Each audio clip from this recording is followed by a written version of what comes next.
उप मुख्यमंत्री प्रेमचंद बेरवा, राज्य मंत्री ओटाराम देवासी ने शनिवार को ब्रह्मा कुमारी संस्था की पूर्व मुख्य प्रशासिका राजयोगिनी दादी रतन मोहिनी की समाधि स्थल पहुंचकर श्रद्धांजलि अर्पित की।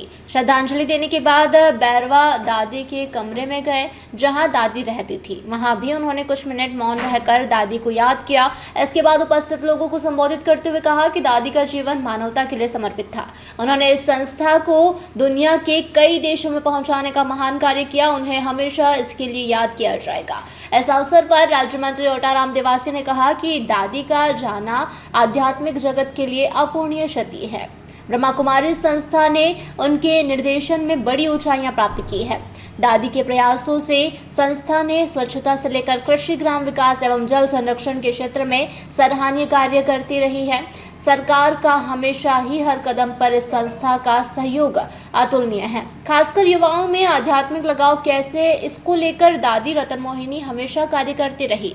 हजारों युवाओं के जीवन में आध्यात्मिक भाव पैदा किए।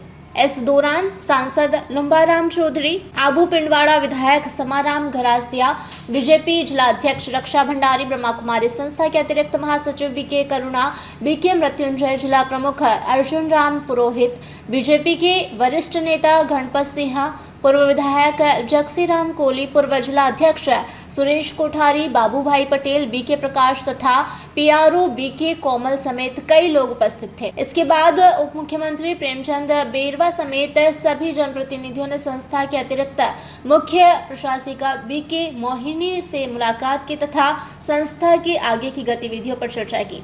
इस दौरान बीके मोहिनी दीदी ने कहा कि राजयोग ध्यान से व्यक्तिगत जीवन ही नहीं बल्कि राजनीतिक जीवन में भी इसका बड़ा महत्व है। एसडीएम शंकर लाल समेत कई लोग उपस्थित थे। माउंट आबू से अनिल अरन की रिपोर्ट। बिरबल, हमारे महल की ये क्या बुरी हालत हो रखी है। इंस्पेक्टर साहब, यही है वो दरिंदा जिसने हमें दीवार में जिंदा चुनवा दिया था। गिरफ्तार कर लीजिए इन्हें। अनार करे तुमको तो मैंने जिंदा दीवार में चुनवा दिया था, तुम बाहर कैसे आई? जहांपनाह, मैंने तो आपसे पहले ही कहा था कि अनारकली को बाप जी एएससी ब्लॉक से बनी दीवार में चुनवाते हैं, लेकिन आपने मेरी एक नहीं सुनी। अब भुगतो। बाप जी एएससी सीमेंट ब्लॉक्स, इसमें ना सीमेंट और रेत की जरूरत होती है, ना ही तराई करने की झंझट। लाल ईंटों के मुकाबले ये ज्यादा मजबूत, किफायती और फायदेमंद है, क्योंकि वाटर प्रूफ के साथ साथ ये साउंड प्रूफ भी है।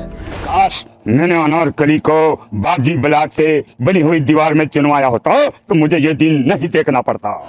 आप जहांपना जैसी मूर्खता न करें। अपने घर, भवन या मकान को बाप जी एएससी ब्लॉक से ही बनवाएं। बाप जी एएससी ब्लॉक्स, स्टील से मजबूती।